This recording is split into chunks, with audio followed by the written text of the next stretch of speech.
Call to order the meeting of the Finance Committee. Today is Tuesday, March 25th. It is 6:30 p.m. I am here. Greg? Mr. Bowen's here. I'm here too. All righty. Thank you. Also in attendance, David Post, Christina, and Sam. Approval of the minutes? I make a motion we accept the minutes as submitted. All right, let me do is there anyone for audience participation? No. Jonah? No? All right, moving on to approval of minutes.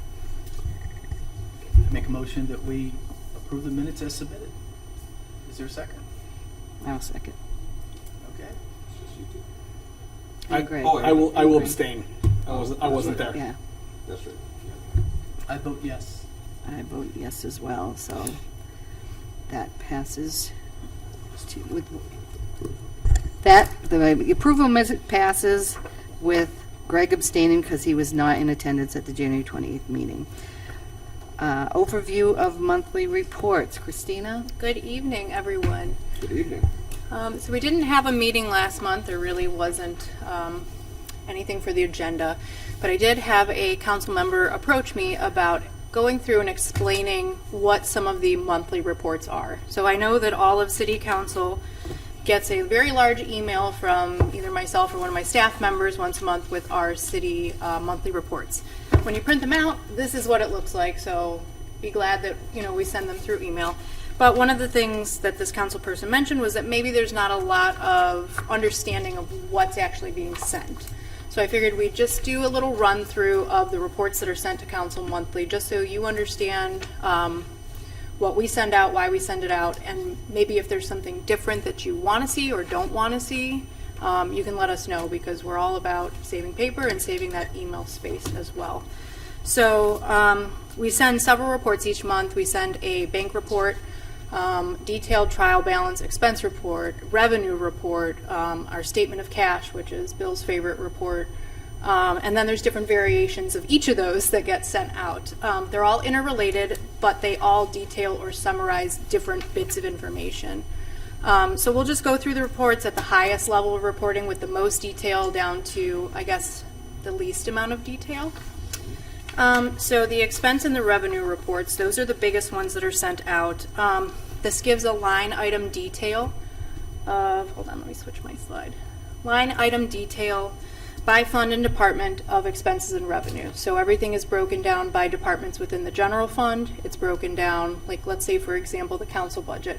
You have salaries and wages, you have retirement and pension, you have travel and training, operating supplies, miscellaneous contractual. All of those things are broken down by line item, so you can see what the budget is, what's been spent, what's been encumbered, and what percentage of that budget has been used through month end. Same thing with the revenue report. It'll show you the revenue budget, how much money we've taken in, how much has not been collected, and then the percentage that's been collected for the year. And each of the reports will give you your target percent. So through March, you should be at 25% of your budget. So you can see percentage based where you're at in comparison to that number. It's the most detailed report that we provide, and it's probably the most widely used by my department and other departments, because they like to see exactly what categories they've spent the most in. But then it also becomes imperative at year end, because when you need to move money around where you've spent too much money in training but you haven't spent any money in travel, department heads have that ability to request to move money between those accounts. The next report we'll go over is the detailed trial balance report. I hardly ever use this report, so if you wanted to nix this from what is sent out, that would be completely fine with me. What this does, gives you your cash balance versus your revenue versus your expense. So your cash is pretty much what you started the year with. So your ending fund balance from the prior year is your starting fund balance for the beginning year. The downfall of this report is that it breaks it down by fund. So you get a total picture for the general fund, and then it's a total. So at the end of the report, you don't know where you are overall. So it's not, while it provides a lot of detail, it really isn't summarizing the information in the best way possible. It does give you the detailed account by each fund, which is nice, but it's just a greater detail of that statement of cash that we'll get to. We send out the expense report for current year and expense report for prior year. So the expense report for current year is only going to have current year expenses. So any encumbrances that were carried over from the prior year, or usually at the beginning of the year, we have one payroll that overlaps between a December and a January date.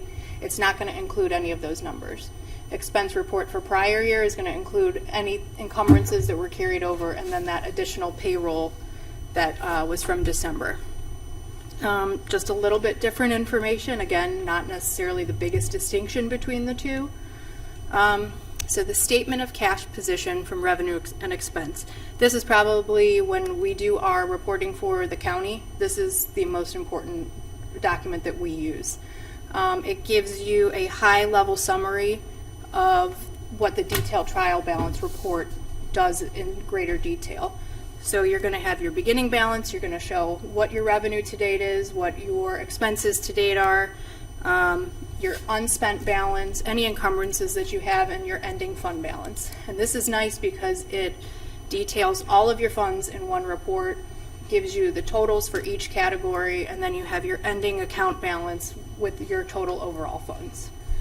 So we balance this to our certificate that the county sends us. So we balance that every time we do an appropriation amendment, every time we do a certificate change, and then we have to balance this to our ending carryover balances that get sent to the county after the year closes. And then finally, the report with the least amount of information is our bank report. Just details our bank accounts, which includes our investments at U.S. Bank and then Star Ohio, and our payroll account, which when you see that transfer column, it's us transferring money from our general bank account to our payroll account to pay payroll. So it's really not a significant amount of information. But again, you know, there was a comment of maybe I could explain what some of these are. So again, if there's any reports that you would prefer to see, I mean, we have hundreds of reports in finance. I have just kept going with whatever my predecessors have sent out. So if there's any more detailed information or less information that you'd like, just let me know. Yeah, thank you.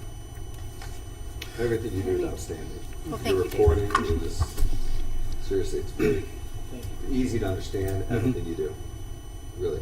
Yeah, I can't imagine any other information that I may need in addition to what you've already provided, so appreciate what you already provide. There was a couple of the reports there, Christina, that you had mentioned aren't providing a lot of value, in your opinion. Do those reports take a considerable amount of time to produce? No. Okay. I was just going to say if they are, then we should cease doing them, but if they're... No, I mean, Okay. each of these reports takes seconds Okay, to run, okay. and then That's fine. Thank you. Okay, moving on to miscellaneous discussion on citywide fees. So I don't have anything for you guys to look at or review. So one of the things that the clerk of council and the law director and myself have been going over is we're starting to go through sections of the codified ordinances and what we can update. So one of the things that we came to was the section on fees. There's a few different places throughout the code that list fees, whether it's recreation programming, whether it's copies, whether it's building permits. And one of the items that is coming to council tonight is golf fees. So we were having a discussion about what does the finance committee, which would hopefully refer to council, feel is the best and easiest way to present information in the codified ordinances. So one of the suggestions was to put everything in one spot and then update it as needed. One of the other suggestions was for things like fitness center fees and golf fees, which are most likely going to change annually, to maybe do a reference to another schedule.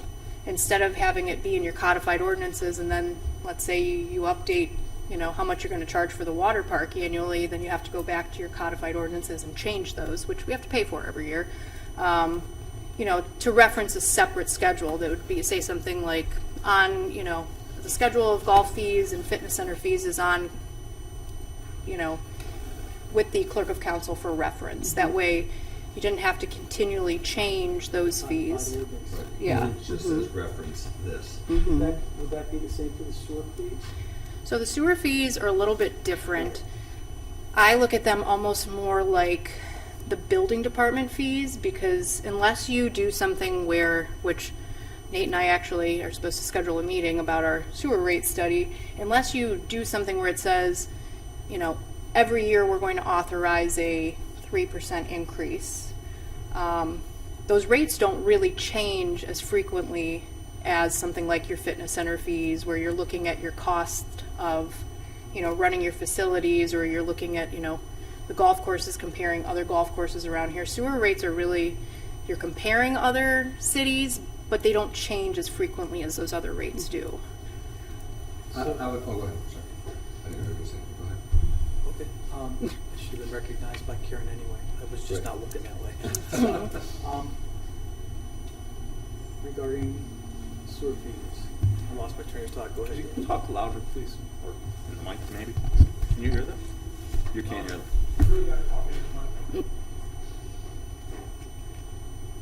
Regarding sewer fees, I think we're still like the lowest in the county. We are. Okay. We are. Do we, at our current rates, are we pulling in enough money to support the upgrades that we're going to do with the multi-million dollars that we have to invest in that we've talked about for 3 years? I don't recall the last time those rates were adjusted. Mayor, I think we've adjusted them 4 times in 20 years, maybe 3. Right. And but our expenses and our infrastructure is going significantly higher, and our fees compared to our neighbors are a third, of what Macedonia pays, basically what we pay a quarter a month.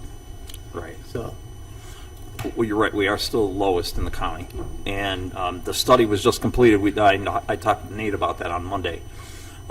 We didn't get it. I haven't seen the study yet either. He's gonna run it by us. But I said, how did we fare? He says, really not bad at all. And I says, all right. Well, what does that mean? What does that mean?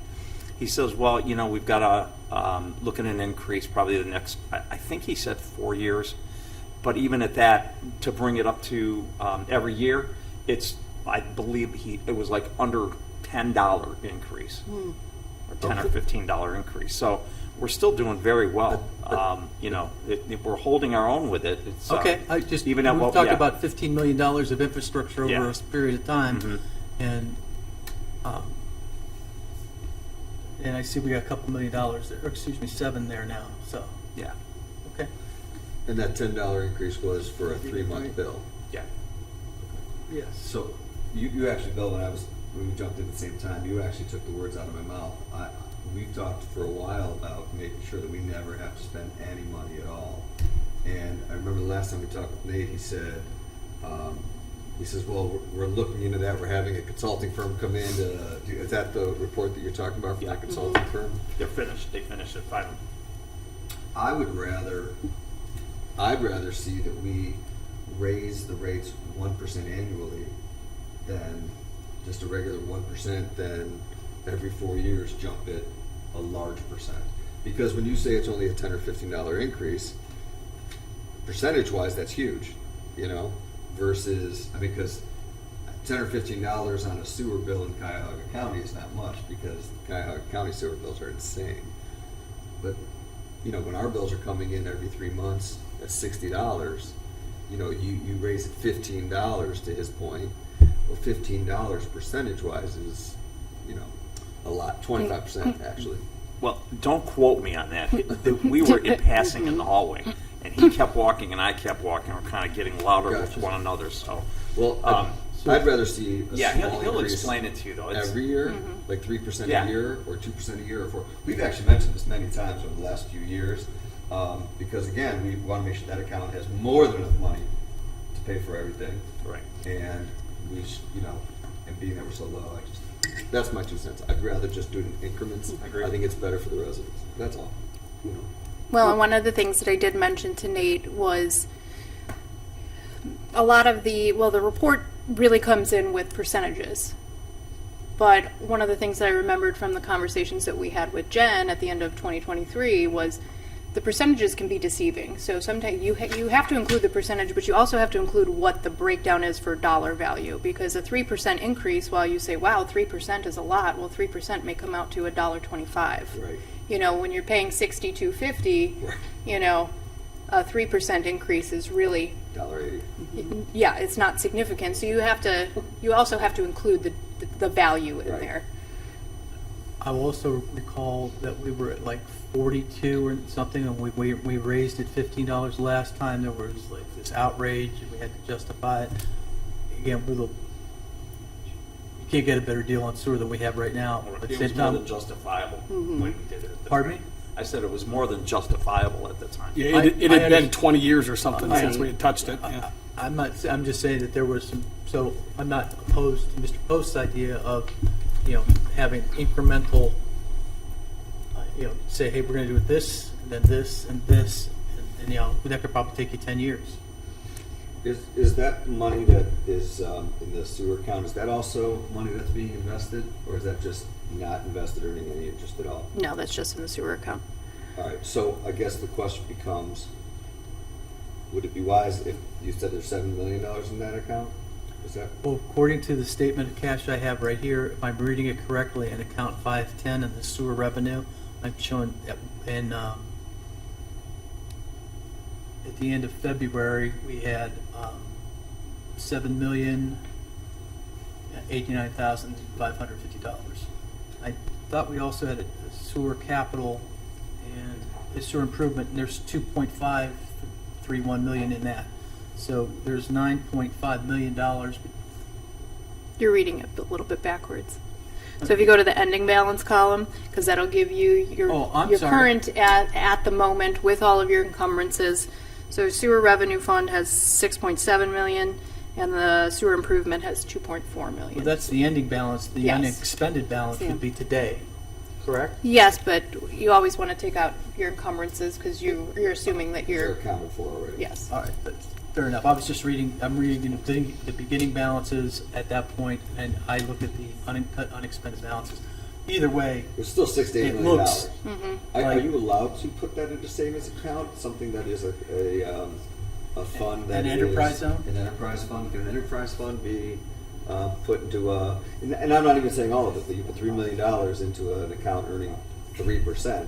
It's a lot of money. And the only reason I'm asking that is, again, if we start increasing a small percentage every year, that money could actually be building interest and actually over time cost our residents less if it builds interest. And Correct. so the interest could, so is that something that we could look into doing maybe?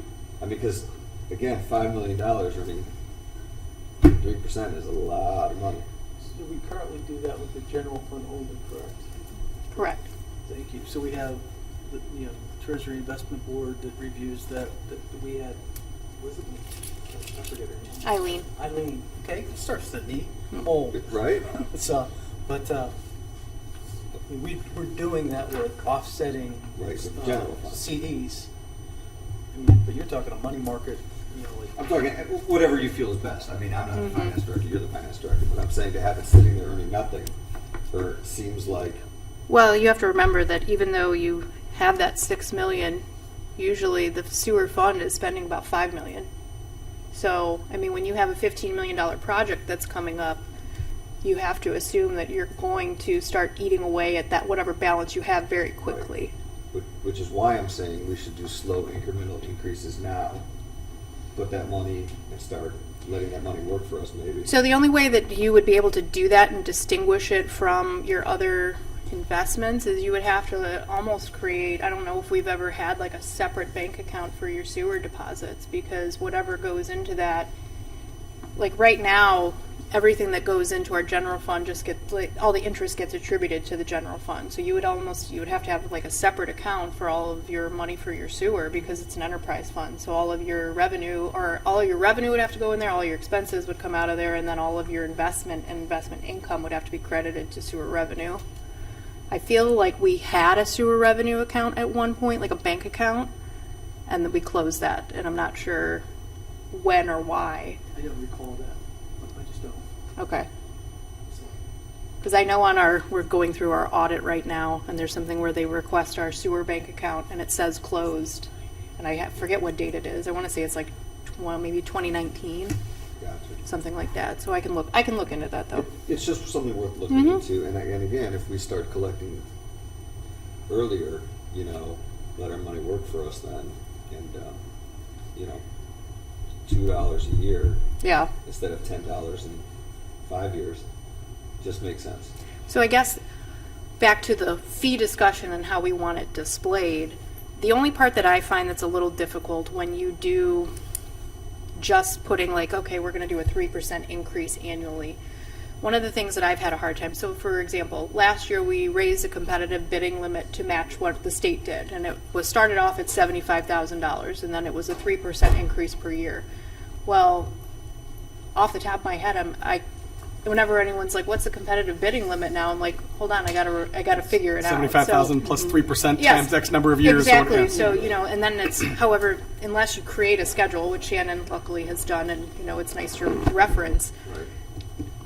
You have to go back and remember, what was my original amount? Okay, now what's 3% of that? So it's nice to also, if you're going to do it, have an additional table that says, like, here's your rate in 2025, here's your rate in 2026, because people like to just see it on paper. And the reality is, if we increase the rates to cover the cost of all of our infrastructure updates, we can always reset it back, or stop raising Stop it. it in, yeah. Stop raising it whenever we feel we've reached the right number. But I just want to make sure that I've said my piece. Okay. So it's obviously going to be an ongoing discussion. We're not to the point where we're ready to update any of those things, but we've been Right. in the initial discussion phases, and because fees So you don't fall- have a recommendation on what you'd No, like it was to just see more yet? of a discussion item, just to see where everyone fell on the spectrum of it. And what do we have to actually do when we make a decision of that? Is there, That would probably be more of a question for Matt, For because Matt, we're going okay. to, when you do update Pass the an codified, it's ordinance? probably going to be Okay. piecemeal, I would Right. imagine, because that'd be really big to update all at once. okay. Okay. Because we have a little bit of time left, I just wanted to introduce everyone to, I've been working with a company called ClearGov. This was approved in the finance budget last year to do an online budget book. So the GFOA awards, an award for financial reporting. They do an award for what's called a popular annual financial report, but they also do a distinguished budget presentation, which is hopefully not my goal for 2026's budget, or I'm sorry, not for 2025's budget, for 26's budget to present for that award. So ClearGov is a company that a lot of other local municipalities use to provide an online budget book for cities to present to their residents. So it's been a step in this direction since I've taken over the budget process to get us to where we kind of need to be with more graphics and more narrative sections. But I've started working within the software. They've done our data upload and conversion, and I've had multiple calls with. They have a little training campus that I have to go through, which it's not really time consuming, but something that you have to fit in. But this is what it will eventually. I had to do some screenshots because I forgot my laptop. This is what it will look like when it is out there for the public to see. So it'll have our cover page.